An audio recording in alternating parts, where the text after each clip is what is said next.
And hello there again. Today, we're going to talk about the England squad that was announced by Gareth Southgate. Maybe not too many shocks, but I'm going to ask the fellas. Joe, were you surprised by any of the choices Southgate made? Uh, Not really. Just trying to just reading through the squad now again, double check into it. I looked surprised TV streams still included scenes that he was suspended for. Is it one of the games? I think it's the Iceland game he's suspended for, I think, or Belgium, one of those two. Yeah, Suspended for probably the Nations Belgian League. one. So he'll probably play in the friendly against the fan. I'm just trying to think at the top of my head. There's not really anyone that stands out there that I'm surprised to see in the squad, to tell the truth.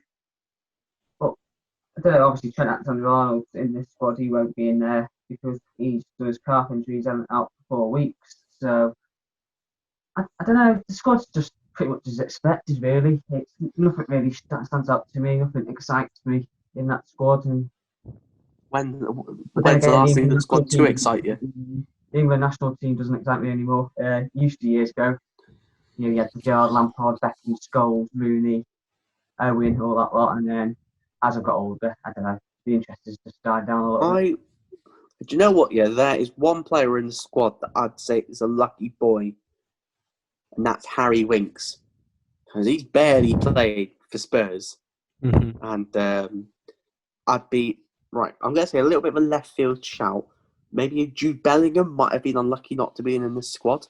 It's probably too early. I mean, But it might have been too early for him. He's been playing well for Dortmund, but it's not Yeah. exactly 90 minutes Yeah, here that's and there. like But that's more than rogue Winks. shout. And he's not exactly playing in the centre midfield role that Winks plays.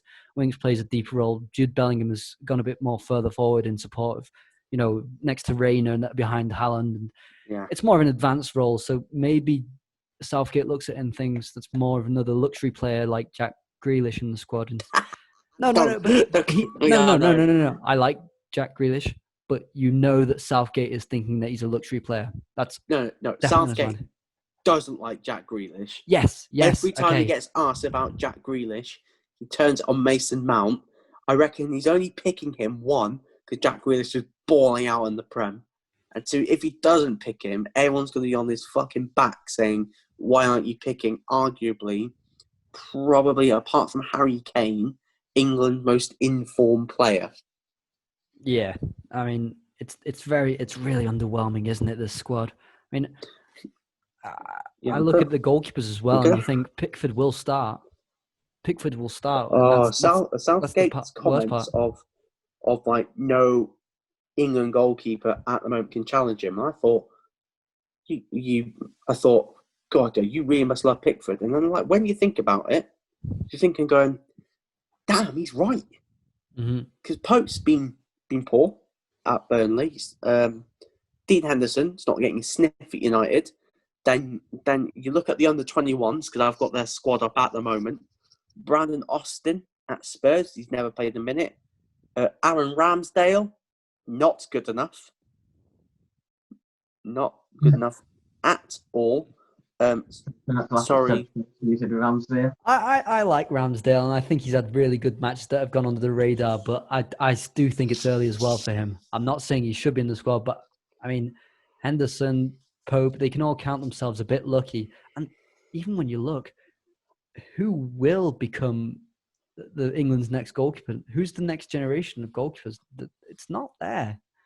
Yeah, it's not there. I think if there's one goalkeeper to count himself unlucky, it's probably Alex McCarthy at Southampton. Yeah, that's actually a good shout. But he's in his 30s, so that's probably why he doesn't pick him. I'd actually feel a bit aggrieved if I were Patrick Bamford, because I wouldn't say Tammy Abraham's been massively great this season. that he might get called up if the Rashford injury is... Yeah, but still, doesn't this prove a certain bias to Abraham towards Bamford? I think a lot of players should have been there ahead of Abraham anyway. If you look at, I even think Che Adams could have had a shout in that squad. Callum Wilson. I mean, yeah, Callum Wilson has not really been in the games, but been there to score at the right time. So, he's been a good goal scorer. Yeah. But he's done more than Abraham. I just think Abraham was really quite lucky to get in the squad. If Ings is fit, I don't think Abraham's in the squad. Yeah, Yeah. like if we look at the goalkeepers, like for me, doesn't surprise me about the three that's picked Mm-hmm. because they're probably the three best. Feel sorry for Alex McCarthy because he's probably been the most informed English keeper so far this year. But like you look at the defenders, nothing surprises me about that. Okay, Ainsley Maitland-Niles, you should count yourself very, very lucky, right? Mm-hmm. Like the hype around this, the hype at him at fullback is just Arsenal fans in cuckoo land because he's average. I don't know where you're hearing this Arsenal fan stuff, Luke. I don't hear much Twitter around and the show that shall not be named. But no, but like Ainsley Maitland-Niles, like he's an average player. He does do a job. He does do awarding, a job. Yeah. But the thing is, you got another 4 right backs. You got another 3 right backs in the squad. Okay, Yeah, are we? Gareth Southgate was a right back. It's true. Yeah. So like, are we counting Kyle Walker as a centre back now? Oh yeah, he's a centre back. Are we? Yeah. Yeah. Okay. It's a centre back now. And Kieran Trippier is apparently a left back. Oh, piss off! Piss off! No. So like, okay, Michael Keane. No. Michael Keane had a good start to the season. I won't let you have that one. Michael Keane has been quite good. I'd actually, if I were one player to feel a bit aggrieved, Justin from Leicester. Yeah, because if there's one player, one right back, who has shown that he can play at left back, it's not Trippier, it's Justin. So I don't understand Gareth's thinking there. And also, I'm thinking Bukayo Saka should count himself lucky. Yeah, I'd go for that one as well. Yeah, the squad, he's been a bit poor. But who'd you put in their place? That's the problem. For Konza at Villa, I thought he's had a good start to the season. Maybe Matty Target. 4 good games shouldn't get you in the England squad. But it has done. That's the thing. It has got you in the England squad. True. If you've had 4 good games. True.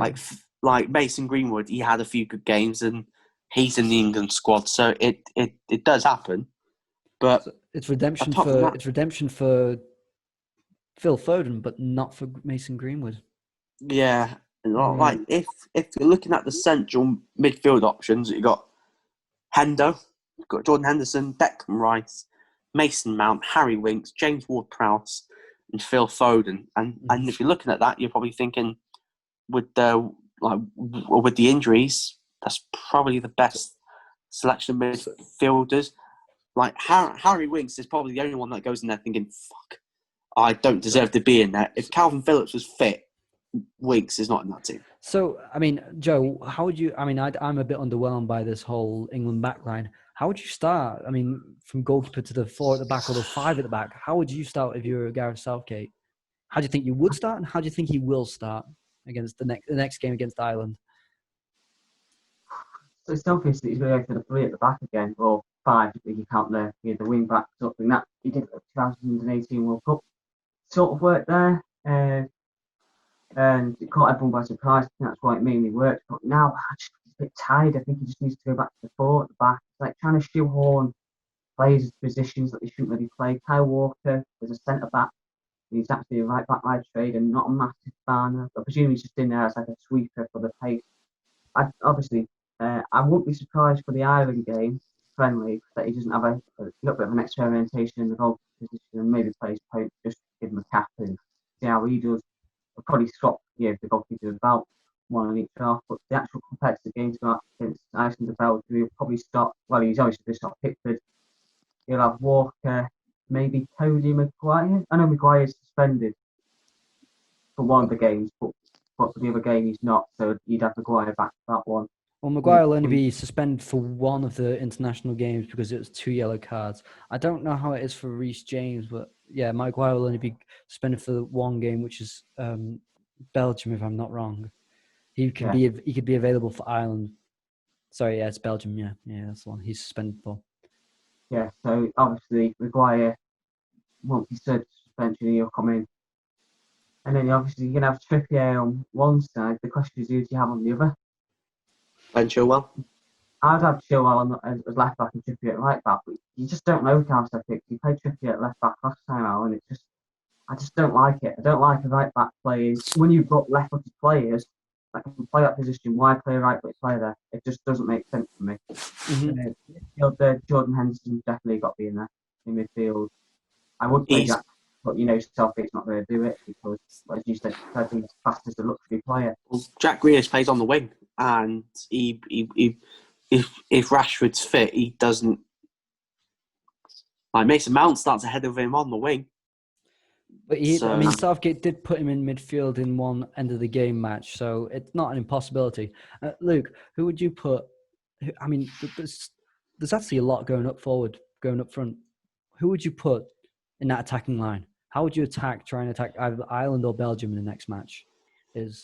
Okay, let's forget about the Republic of Ireland game because I think he's going to go with a 4-8. I feel like he's going to go with a similar team he played against Wales. That's how I feel like he's going to approach the Republic of Ireland game. So, but for the Belgian game, Kane starts. He's been the most informed player in the Premier League. And then this is where the problem starts. If you're talking on form players, you're playing Jack Grealish, Harry Kane, and then you're probably playing, just get the squad up quickly, and then like Sancho's not been in form, Sterling's not been in form, Tammy's not been in form. I know he scored against Sheffield United. Dominic Calvert-Lewin. Options there, Luke. Yeah, I know, but like Dominic Calvert-Lewin, maybe. But then, he shoves Mason Mount out on the right wing. I get a feeling that's the only way forward. So, this group? Is it really important that England win this Nations League group? Because they looked on track to do so when they beat Belgium, but then they lose to Denmark. So, do they have to win this game against Belgium now, or do we not care enough about the Nations League? No one cares. Like I'm going to go on a little bit of a rant about the international footballs because everyone knows that like international footballs is a bit of a joke, to be honest. And like you're in a condensed season, you're gonna pick up injuries, and you're not playing not 2, you're playing 3 games in a week. Are you effing kidding me? Like you see players already dropping down like flies already. There's like 46% more muscle injuries than there were last season. That's only going to rise. And the fact they're trying to cram in more games, it's ridiculous. Like the Euros, you might as well cancel the Euros because all the best players are going to be injured. And you're going to be left with the Spanish D team versus the Germany E team. Yeah. It's not at this rate. So it's a bit of a joke, to be honest. There's still pretty good teams. The Spanish team and Germany team, still pretty good teams, but there'll be quality teams. So if you want, and another thing towards Southgate's squad selection. Okay, so he's promoting this idea of bringing young players in, but should he have just gone for more experienced players who are actually in form? Maybe your Callum Wilsons, your McCarthy's, or is Gareth's idea of sticking with the youth the right way forward?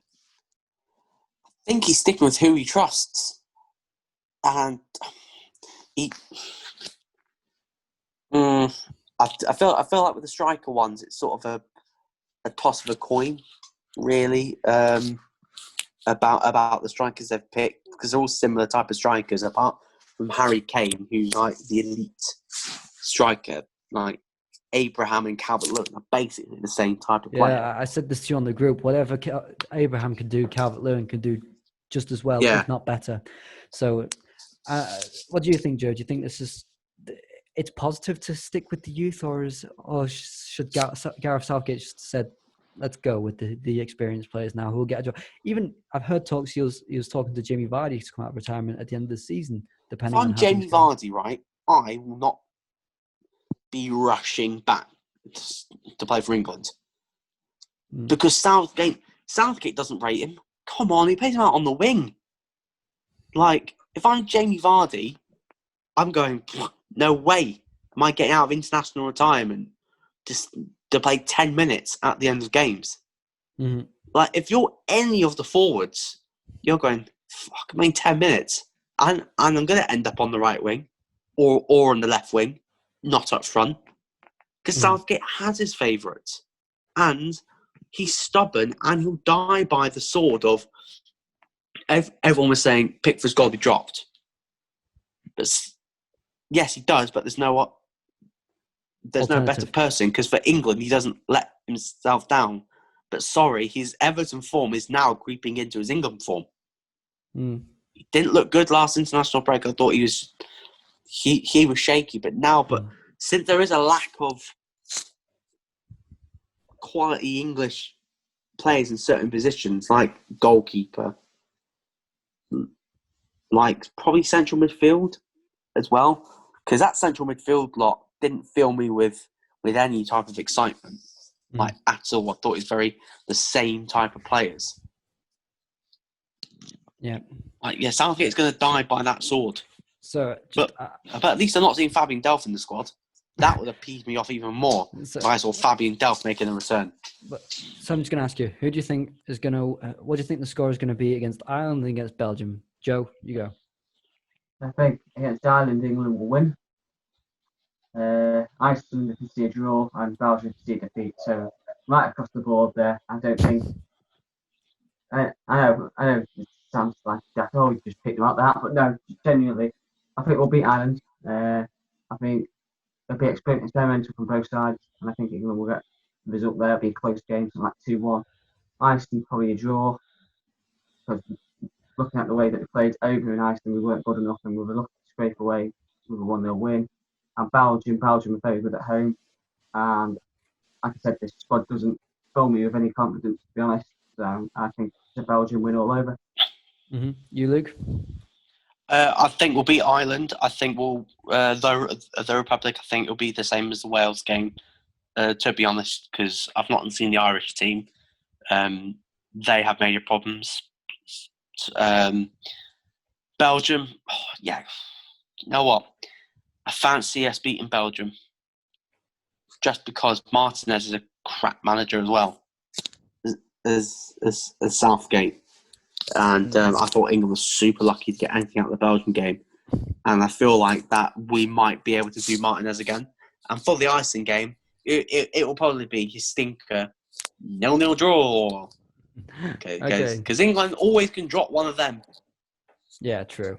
Okay, then. So who do you think is going to win or not win? Who do you think should have been included in this England squad?